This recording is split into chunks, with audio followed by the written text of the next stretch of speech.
Danke bafethu, welcome back to Nkuli Soccer. Kubonakala ngathi uPeter Shalulile, one of the greatest strikers ke sambona ku-PSL, ngathi uzohlala kuMamelodi Sundowns yabo. So ku-transfer market la ama-players obvious amuva from one team to another, ama-headlines, one of the biggest stars thola ukuthi linked away with ama-moves because of imali and stuff.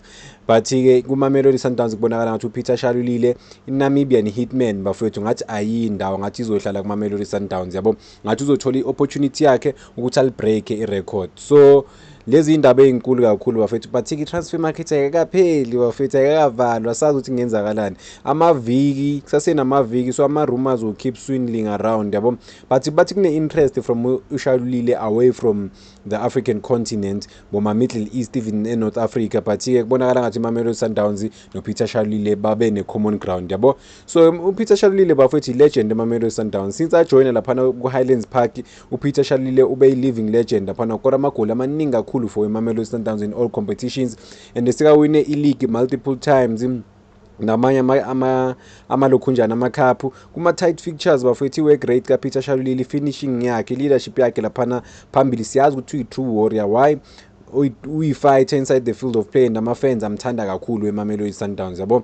So kuMamelodi Sundowns noma kuthiwa bashana ngama-systems a-different, uPeter Shalulile uhlezi uyakwazi uku-adapta bafethu, noma kuthiwa kufika ama-new attackers, but uPeter Shalulile he remains the heartbeat of iMamelodi Sundowns. Khona la beka ku-injury corner, nina angasadlali makufika oSales, but khona le game abamfaka yona second half, ngama-last minute washaya 2 goals. So is one of the most influential guys laphana kuMamelodi Sundowns, noma kuthiwa kwamanye amagame akasawadlali amagame amaningi, but siyamazi given a chance ukuthi uzowashaya amagoli yabo. So kubonakala ngathi-ke ucoach Mikel Cardoso unama-plans kaPeter Shalulile njengoba simbonile laphana kuma-friends, ukorele nokora bafethu against le team yaseSwatini yabo.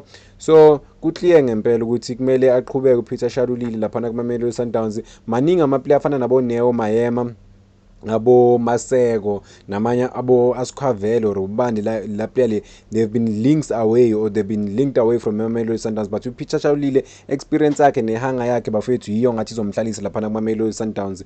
Akusiyi goal scorer kuphela bafethu, I think uyi-mentor for abanye abantu abazayo ngempela, or ama-young players kuMamelodi Sundowns yabona. CAF Champions League of sase-priority yabo ukuthi bakwazi ukuyiwina laphana kuMamelodi Sundowns. So Mikel Cardoso maybe angadinga experience kaShalulile. Imagine if they can try and pair uPeter Shalulile noReynolds laphana phambili ukuthi kungenzakalani. Hayi, ngaba nzima kakhulu. But-ke asiniki iMamelodi Sundowns i-credit bafethu ukuthi ikwazi ukusayina ama-good players, whether ama-players adlala local or adlala international, but they always get ama-players aba-iconic kuMamelodi Sundowns yabo. Obviously hayi ukuthi wonke ama-player ayashayina kuMamelodi Sundowns, khona failayo, but-ke amaningi ayakwazi ngempela ukushayina given an opportunity to play yabo. So lokho kuchaza ukuthini going forward if uPeter Shalulile uzohlala kuMamelodi Sundowns? Kuchaza ukuthi bazoba nama-option amaningi laphana phambili, and again uPeter Shalulile uzoba ne-chance yokuthi abreak i-all time record yabo laphana ku-PSL namagoli wakhe yabo. So bona njengoba indaba zi-developers ziyaqhubeka, if kuzoba-ke maybe ne-change, massive change, but as things stand uPeter Shalulile ngathi uzohlala kuMamelodi Sundowns. Danko bafethu,